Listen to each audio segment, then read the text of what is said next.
टंडे मोहम्मद खाने में शेरन हथरादो महंगाई खिलाफ एहतजाजी मुजाहरो करे धरणो हयो। रोजमर्रा जी खाद खुराक वारन शयुनि जा अघनि में वाध खिलाफ शेरन समाजी तंजीम तरफां एडवोकेट अब्दुल बासित मेमण, ज़ाहिद जसकानी, साजिद सिंधी ऐं ॿियनि जी अॻवानी में शहर जे अलफता चौक खां रैली कढी टंडो मोहम्मद खान प्रेस करे ॾाढो धरणो हंयो वियो। हुन मौक़े ते शहरी अॻवाननि चयो त मक़ामी सतह ते रोज़मर्रा जी खाद खुराक वारनि शयुनि जा अघ वधाए हथरादो महंगाई कई पई वञे। हुननि चयो त बचत बाज़ार जे नाले में सिर्फ़ 5 रुपया ऐं 10 रुपयनि जी रियायत ॾेई अवाम सां मज़ाक़ कई पई वञे, जंहिंजो आला इख़्तियारनि खे नोटिस वठणु घुरिजे। हुननि चिताव ॾींदे चयो त महंगाई कंदड़ वापारियुनि ख़िलाफ़ कानूनी कार्रवाई कई वञे, ॿी सूरत में एहतजाज जो दायरो वधायो वेंदो।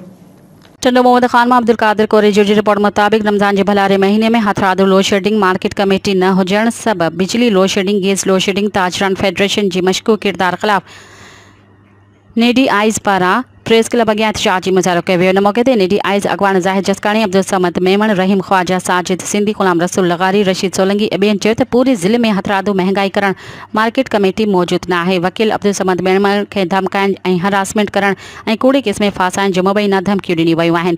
हुन चयो त धमकियूं असांखे ख़ामोश नथियूं करे सघनि। असीं अवाम जा आहियूं, अवाम असांजी आहे, असां कंहिं बि सूरत में ज़ालिमनि जी आॾो कॾहिं बि न झुकंदासीं। नेडी आइज़ पारां केस भी दाख़िल किया वियो आहे। अॼु खां ॻाटी टोड़ महंगाई खिलाफ जदोजहद जो ऐलान था करियूं। पूरे ज़िले में नेडी आइज़ पारां एहतजाजी मुज़ाहिरा कया वेंदा।